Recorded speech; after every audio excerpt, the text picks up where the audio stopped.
परिंदों को मंजिल मिलेंगी यकीनन, ये फैले हुए उनके पर बोलते हैं।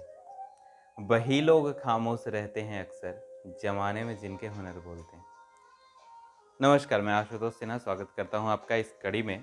और हम लोग बात करेंगे कि किस तरीके से आपको एग्ज़ाम को क्रैक करना है। सीयू सेट के एग्ज़ाम के लिए आप लोग तैयारी कर रहे हैं। बहुत सारे मेरे छोटे भाई बहन या मित्र बंधु जो भी हैं, वो अच्छे यूनिवर्सिटी में दाखिला लेने के लिए तैयारी कर रहे हैं। उनका मोटिव ही है कि अच्छा एजुकेशनल सेक्टर मुझे मिले, अच्छा जगह मुझे मिले जहाँ से मैं अपने लाइफ को एक नया आयाम दे सकूँ, मैं अपना फॉर्मेशन कर सकूँ, मैं अपनी ज़िंदगी को बदल सकूँ। तो उनके लिए यह वीडियो बहुत ही रोचक होने वाली है। उनको मैं यह बता दूंगा कि किस तरीके से आप पेपर को सॉल्व कीजिए, कैसे आप एग्ज़ाम को क्रैक करेंगे और क्या आप स्ट्रैटेजी अपनाइए जिससे आपका एग्ज़ाम ईजिली क्रैक हो जाए, है ना? तो एक बात याद रखिएगा कि बहुत सारे लोग आपको अलग-अलग तरीका बताएँगे। बहुत सारे लोग आपको अपना स्ट्रैटेजी भी बता सकते हैं। बहुत सारे लोग अपना अलग-अलग राह बता सकते हैं। अपना नज़रिया, अपना वो तौर-तरीका, या आप कह सकते हैं कि उनका अपना एक्सपीरियंस हो सकता है, या बहुत सारे लोग आपको भटका भी सकते हैं। तो मैं एक ही बात कहूँगा कि मदिरा ले जाने को घर से निकला है भोला-भाला, है ना? मदिरा ले जाने को घर से निकला है भोला भाला, किस्मत पर जाऊं असमंजस में है वह मतवाला। अलग अलग पथ बतलाते सब पर मैं यह बतलाता हूँ, राह पकड़ तू एक चला चल पा जाएगा मधुशाला। राह पकड़ तू एक चला चल पा जाएगा मधुशाला, है ना? तो हरिवंश राय बच्चन की यह कविता बहुत ही रोचक है। इससे आप समझिए कि वो आपके लिए क्या कहना चाहते हैं। वो कहना चाहते हैं कि अगर आप कहीं पे खड़े हैं और आपने कोई लक्ष्य को तय किया है कि you have to achieve your ambition, और इसके लिए आप किसी रास्ते से चल रहे हैं जिसमें भटकाव की बहुत ही संभावनाएं हैं, अलग अलग रास्ते आपको दिखाए जा रहे हैं, बहुत सारे लोग बता रहे हैं कि इधर से जाओ, बहुत सारे लोग बता रहे हैं कि उधर से जाओ, तो बहुत सारे लोग अपना अपना मोटिवेशन दे सकते हैं, बहुत सारे लोग अपना एक्सपीरियंस शेयर कर सकते हैं, बहुत सारे लोग आपको भटका भी सकते हैं। लेकिन मेरा कहने का मतलब एक ही है कि you have to dream your career, you have to think about your career, और you have to do for your career, and you have to achieve your career. सब कुछ आपको ही करना है। Nobody is going to do anything, nobody is going to tell you anything. सब लोग आस लगाए बैठे हैं तुम्हारे हारने का, लेकिन मजा तो तब है जब तुम जीत के निखर के आ जाओ। सब लोग आस लगाए बैठे हैं तुम्हारी दुखों का, या फिर आप कह सकते हैं कि सब लोग आस लगाए बैठे हैं तुम्हारे गिरने का। तुम पर्वत पर परचम लहरा करके आ जाओ, मजा ही कुछ और।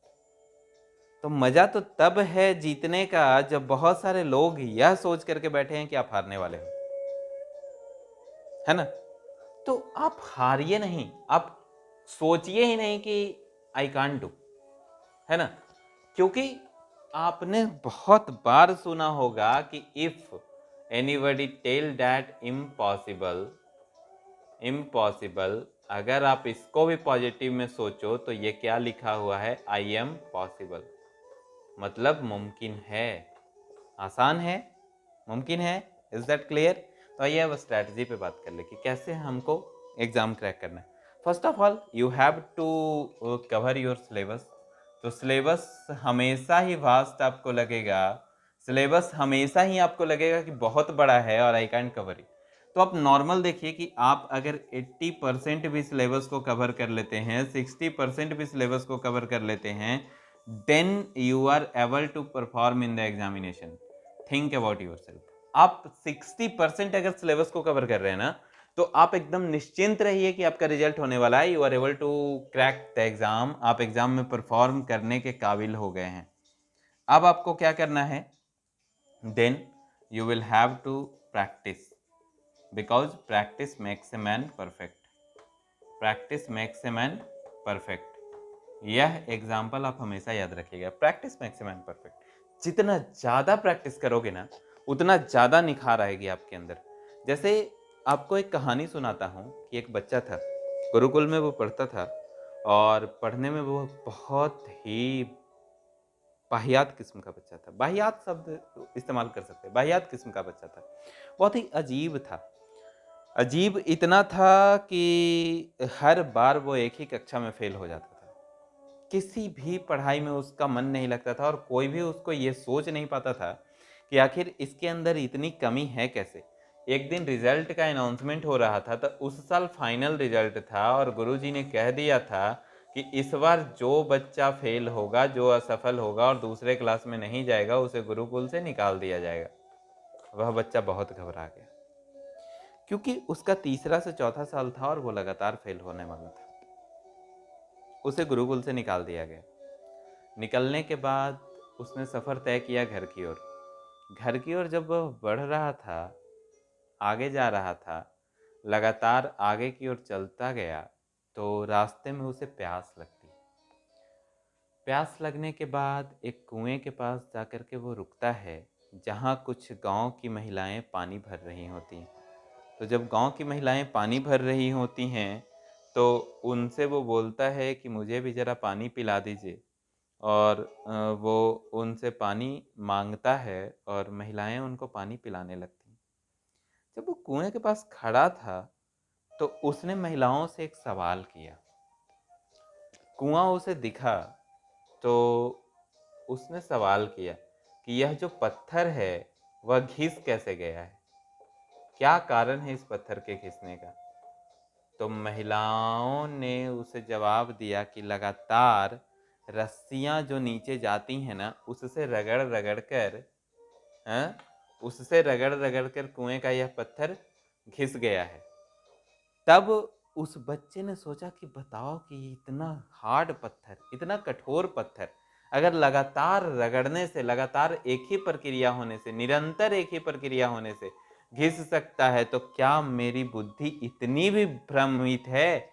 क्या मेरी बुद्धि इतनी भी जटिल है कि मैं लगातार अगर अभ्यास करूँ, लगातार अगर पढ़ूँ तो मैं समझ नहीं सकता? तब उसने कहा कि करत करत अभ्यास ते जड़मति होत सुजान, रसरी आवत जात ते सिल पर पड़त निशान। करत करत अभ्यास ते जड़मति होत सुजान, रसरी आवत जात ते सिल पर पड़त निशान। इसका मतलब कि लगातार अगर आप प्रैक्टिस करते हैं तो आपका दिमाग खुल जाएगा। तो प्रैक्टिस आपको कैसे करना है? प्रैक्टिस फिर से मैं वही करूँगा कि स्मार्ट वर्क करो, हार्ड वर्क मत करना। प्रैक्टिस आपको कैसे करना है? तो फर्स्ट ऑफ ऑल आप प्रीवियस ईयर क्वेश्चन को देख लेंगे, पीवाईक्यू देखेंगे। पीवाईक्यू देखने से 2 फ़ायदे होते हैं। एक तो आपको एग्ज़ाम का पैटर्न समझ में आता है, दूसरा आपको एग्ज़ाम में पूछने का जो तरीका है, पूछने का जो ज़रिया है, वो समझ में आएगा कि किस तरीके से वो पूछ रहा है, क्या पूछना चाह रहा है और सिलेबस क्या कह रहा है। ठीक है? किस तरीके का ट्रेंड है वो समझ में आ जाएगा और आपको समझ में आ जाएगा कि क्वेश्चन का लेवल क्या होता है, ईज़ी, मॉडरेट या टफ, है ना? उसी हिसाब से आप अपनी तैयारी को दिशा दे सकेंगे। उसी हिसाब से आप अपनी तैयारी को स्वरूप दे सकेंगे, उसी हिसाब से आप अपनी तैयारी को पूरी कर सकेंगे। तो सबसे पहले पीवाईक्यू देख लीजिए।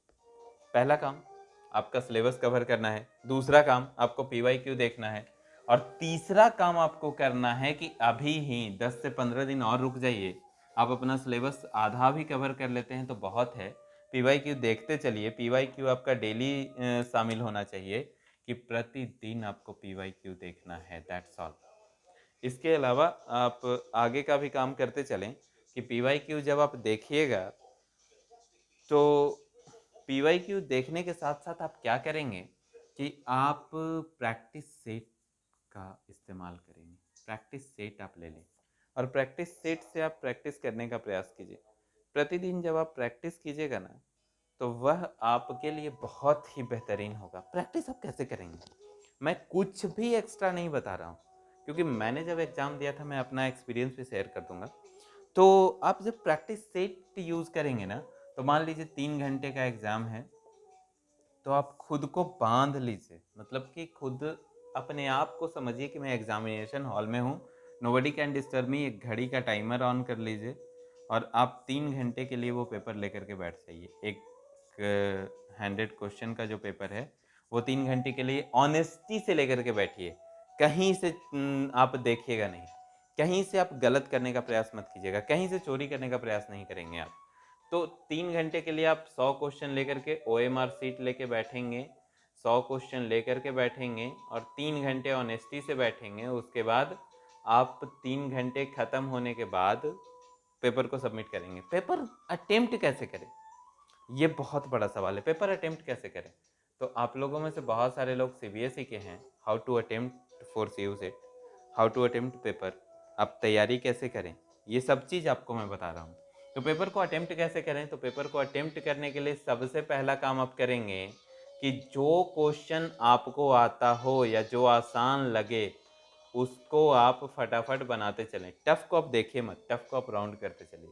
जो आसान लगे बनाते चलिए, टफ को राउंड करते चलिए। फटाफट फटाफट ये काम खत्म कर लीजिए। जैसे ही ये आसान वाला क्वेश्चन आप बना लेंगे और टफ को राउंड कर देंगे तो आपको बेनिफिट हो जाएगा। क्या बेनिफिट होगा आपको? आपको यह बेनिफिट होगा कि आसान सवाल को आप सॉल्व करेंगे तो दूसरे राउंड में आप टफ वाला पे जद्दोजहद करेंगे, तीसरा राउंड पे सुपर टफ पे जद्दोजहद करेंगे। और आप काउंट कर लीजिए कि 60 प्लस अगर हम आसान बना चुके हैं, टफ क्वेश्चन अगर 20 प्लस या 20 के आसपास भी बना लिए हैं, तो अब मुझे जद्दोजहद करने की ज़रूरत नहीं है। इसके बाद 4-5 क्वेश्चन ही मुझे ऐसे बनाने हैं जो मेरे से बन जाएगा। ज़बरदस्ती बनाने का प्रयास मत कीजिए, 4-5 क्वेश्चन बनाइए, उसके बाद डोंट टेक रिस्क। इससे ज़्यादा कट ऑफ जाने वाला नहीं है। यू विल गेट क्वालिफाइड, आप क्रैक कर लेंगे एग्ज़ाम को। इसके बाद 3 घंटे के बाद आप पेपर को रख दीजिए, OMR सबमिट कीजिए। या अगर आपसे नहीं होता है तो आप मम्मी को या किसी को बोलिए घर में कि भाई 3 घंटे पक्का, डिस्टर्ब मत करना। लेकिन जैसे ही तीसरा घंटा पूरा होता है पेपर छीन लेना, 1 मिनट टाइम मत देना मेरे को। क्योंकि अगर ऐसा वो आपके साथ करती हैं तो वो आपका ही बेनिफिट होगा, उनका कोई बेनिफिट इसमें नहीं है, वो आपका ही बेनिफिट होगा, डेफिनेट आपके लिए किया जाएगा। तो आप ऐसा कर लें। इसके बाद आप आराम से फ्रेश हो लीजिए, घूम फिर लीजिए, खाना खा लीजिए, जो करना है कीजिए। फिर आप 1 घंटा के लिए बैठिए और 1 घंटा में आप मिला लीजिए कि आपने कहाँ कहाँ सही किया, कहाँ कहाँ गलत किया, कितना मार्क्स आ रहा है, कितना निगेटिव जा रहा है और कहाँ तक आपकी तैयारी सही है। ठीक है? और कितना आपको प्रैक्टिस करना बाकी है, कौन कौन सा सेक्टर आपका छूट रहा है जो आप नहीं कर पा रहे हैं, कहाँ पे डाउट आ रहा है, सब कुछ क्लियर हो जाएगा, क्रिस्टल क्लियर। बच्चे गलती कहाँ करते हैं पता है?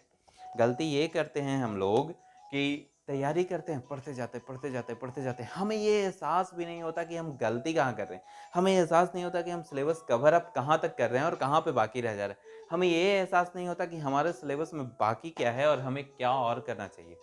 तो ये गलतियां आप ना करें तो बेहतर है और आप लगातार पढ़िए।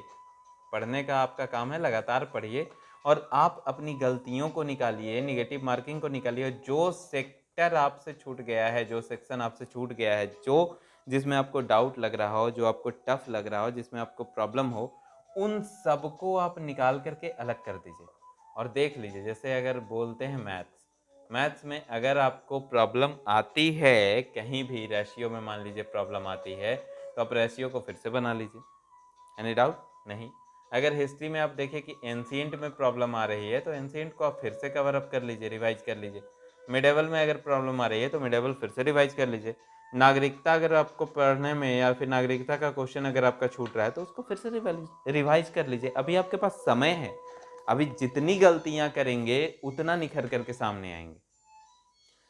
तो गलतियां करने से मत डरिए, गलतियां कीजिए और इस तरीके से निखर करके सामने आई। फिर मैं दूसरा वीडियो आपको बना करके दूंगा कि एग्जाम में क्या करें और क्या ना करें, किस तरीके से आप एग्जाम को पास करें। तो हमारा स्ट्रैटेजी क्या था तैयारी करने का?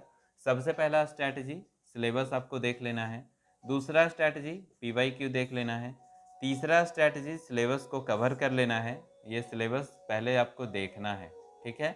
फिर PYQ देखना है, फिर सिलेबस को आपको कवर करना है, उसके बाद PYQ क्वेश्चन सॉल्व करना है, उसके बाद आपको क्वेश्चन बैंक से बनाना है। ठीक है? क्वेश्चन बैंक बनाना है। और अब जब आप क्वेश्चन बैंक बनाते हैं ना, तब आप मिस्टेक्स को देखेंगे, मिस्टेक्स को देखेंगे, उन सेक्शंस को देखेंगे जहां आप में कमी रह रही है और जो गलतियां हैं उन गलतियों में सुधार करना है। ठीक है? और उन गलतियों में सुधार करके फाइनली आप रेडी हैं एक योद्धा की तरह युद्ध लड़ने के लिए। फाइनली आप रेडी हैं एग्ज़ाम देने के लिए। तो इसमें अगर कहीं भी डाउट आता हो या किसी तरीके का सवाल मन में हो तो आप कमेंट सेक्शन में लिख दीजिए, आपको जवाब दिया जाएगा। बहुत बहुत धन्यवाद आपका।